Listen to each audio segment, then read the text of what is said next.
Hello everyone, welcome to my YouTube channel. So this is Minal Kanjolia on my channel MK Physics. So today I am explaining the topic electric field due to an uniformly charged infinite conducting place.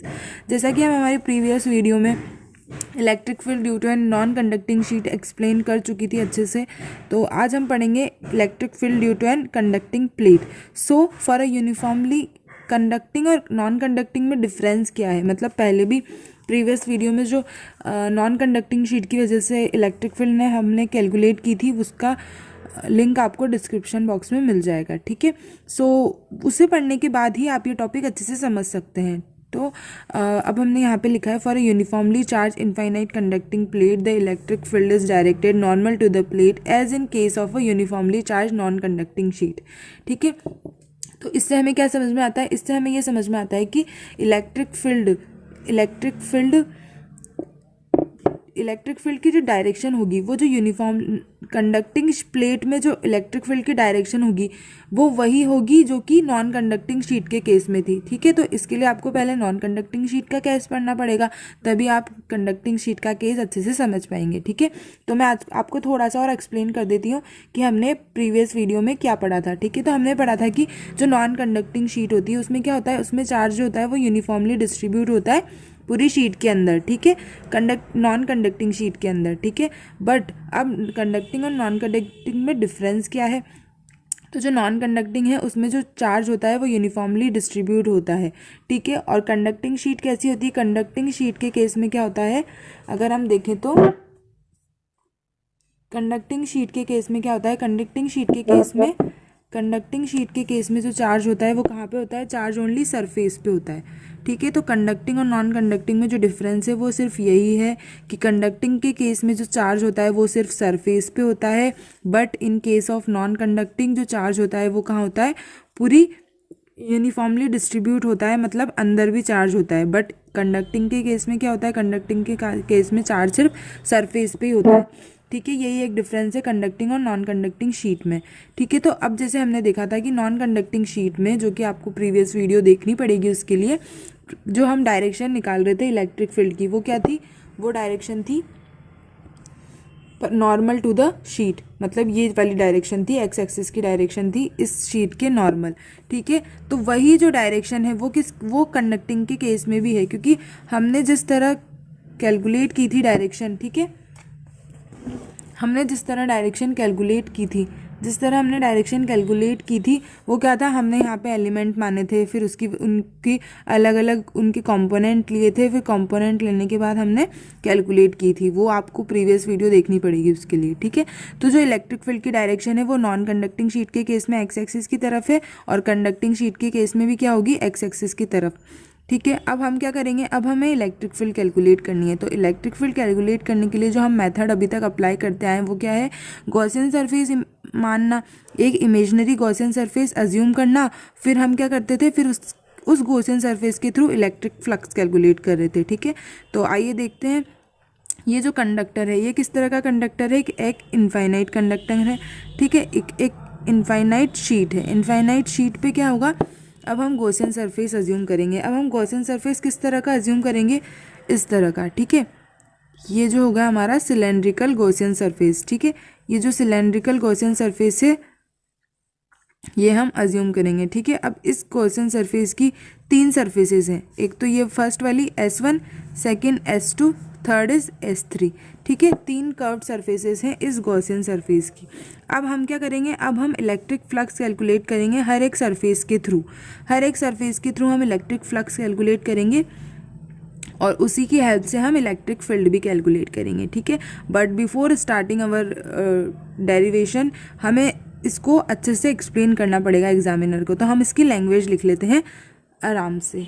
Okay,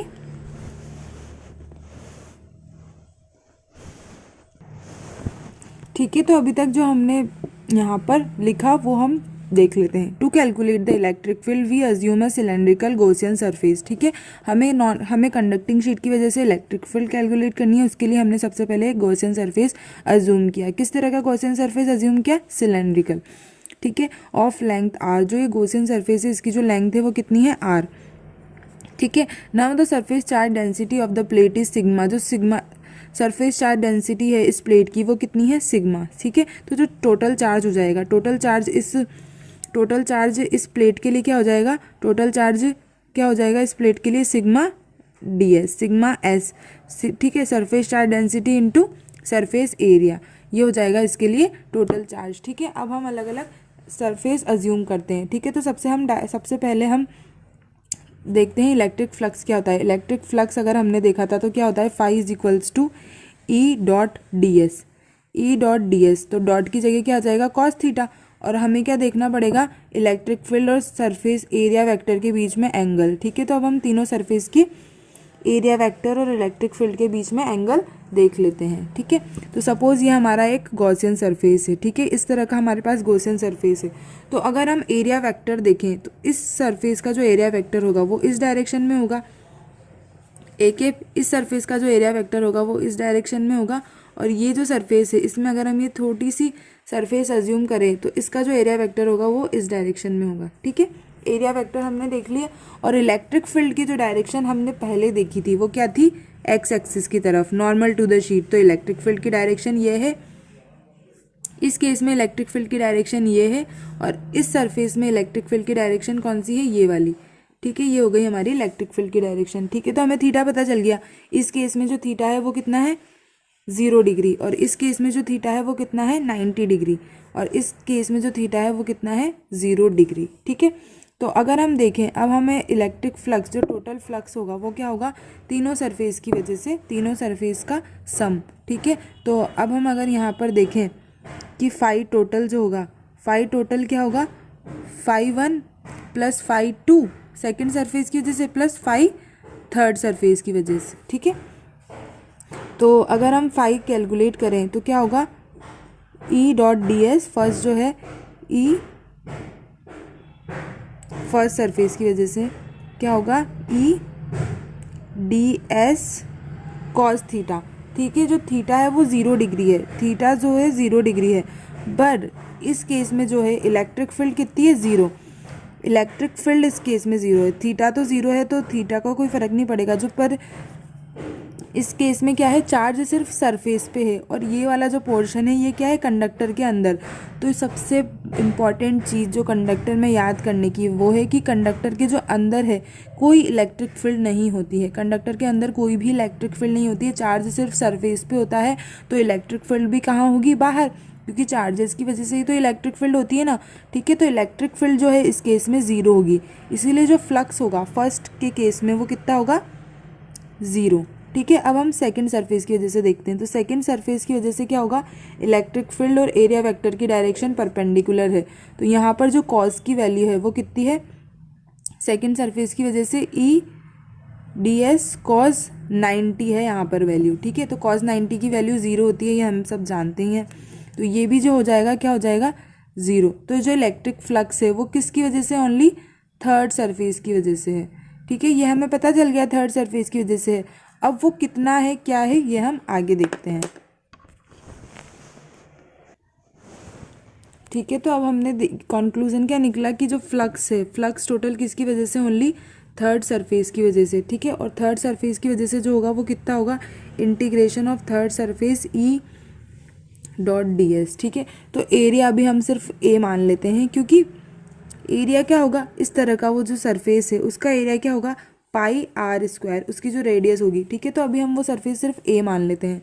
ठीक है, तो flux क्या होगा, flux third की वजह से जो हो रहा है वो कितना है, ई into area, electric field into area. ठीक है, अब हम देखते हैं कि from the Gauss law, Gauss law से हमने क्या देखा था, फ्रॉम गॉस लॉ हम जानते हैं कि phi will be is equals to Q upon epsilon naught होता है। ठीक है, तो इक्वेशन फर्स्ट और इक्वेशन सेकंड से अगर हम देखें तो क्या होगा, Q upon epsilon naught will be is equals to E into area. ठीक है, ई इंटू एरिया, और अभी हमने देखा था कि ई अगर डी एस भी देखें तो हम ए की जगह एस भी लिख सकते हैं, ई डॉट डी एस। ठीक है, ई डॉट डी एस। और हमने अभी देखा था कि जो टोटल चार्ज है, अगर सरफेस चार्ज डेंसिटी गिवन होती है तो क्या होता है, Q will be is equals to sigma S. ठीक है, तो क्यू की जगह अगर हम सिग्मा एस वैल्यू पुट करें तो E dot D S is equals to sigma ds upon epsilon naught. तो एस से एस कट जाएगा और हमारे पास जो वैल्यू आएगी वो क्या आएगी, electric field will be is equals to sigma upon epsilon naught. ठीक है, तो दिस इज़ द कॉन्क्लूज़न। ये जो हम पूरा डेरिवेशन किया है इसका कॉन्क्लूज़न क्या है कि इलेक्ट्रिक फील्ड, ठीक है, यहाँ पे हम लिख लेते हैं electric field due to a conducting sheet, electric field due to a conducting plate is given by conducting plate is equals to sigma upon epsilon naught. ठीक है, नॉन कंडक्टिंग शीट की वजह से क्या थी, नॉन कंडक्टिंग शीट की वजह से जो थी इलेक्ट्रिक फील्ड वो क्या थी, sigma upon two epsilon naught. ठीक है, तो आपको ये फॉर्मूले ही इंपॉर्टेंट हैं आगे, बट अगर आपको एग्जाम में डेरिवेशन आ गया तो आपको पूरा डेरिवेशन करना पड़ेगा, इसीलिए मैंने आपको अच्छे से एक्सप्लेन किया है। होप आप लोगों को ये समझ आया होगा। ठीक है, अब इस कंक्लूजन से जो हम ग्राफ ड्रॉ करेंगे, किस किस के बीच में हम ग्राफ ड्रॉ करेंगे, एक तो सरफेस चार्ज डेंसिटी की और इलेक्ट्रिक फील्ड के बीच में, और एक डिस्टेंस आर डिस्टेंस के बीच में। ठीक है, तो अब हम वो ग्राफ देखते हैं। तो अब हमने ये जो फॉर्मूला डिराइव किया है इससे जो दो कंक्लूजन निकलते हैं, एक तो electric field is directly proportional to sigma and electric field does not depend on R. ठीक है, वो आर पर डिपेंड नहीं करती है, इज इंडिपेंडेंट ऑफ आर, मतलब डिस्टेंस पे डिपेंड नहीं करती है इलेक्ट्रिक फील्ड। ठीक है,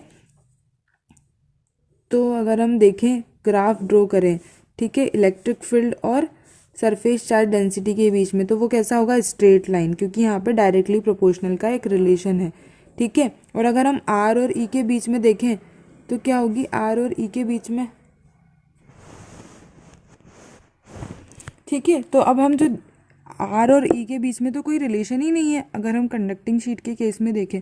ठीक है, तो अगर हम ई और आर के बीच में कोई भी ग्राफ ड्रॉ करेंगे तो वो किस तरह ड्रॉ होगा, इलेक्ट्रिक फील्ड तो चेंज हो रही है बट कांस्टेंट क्या है, आर कांस्टेंट है, तो इस तरह।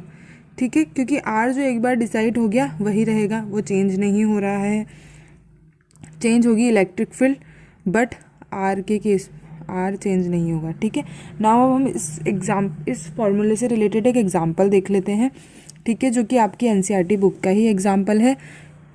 So what is the example? Example 2.13, the surface charge density of a uniformly charged infinite conducting plate is, surface charge density हमें दे रखी है which is sigma 4 into 10⁶ coulomb metre square. ठीक है, magnitude of the force on a charge, magnitude निकालना है हमें, charge force निकालना है, सॉरी फोर्स चार्ज हमें दे रखा है -2 into 10⁻⁻6 कूलम। ये हमें मतलब चार्ज किस तरह का है, नेगेटिव चार्ज। ठीक है, तो अभी हमने फॉर्मूला डिराइव किया है uniformly charge infinite conducting plate की वजह से, तो वो क्या है हमारे पास, E is equals to sigma upon epsilon naught. तो इससे हमें किस चीज़ की वैल्यू निकल जाएगी, E की वैल्यू निकल जाएगी, और हम जानते हैं कि फोर्स क्या होता है हमारे पास, QE।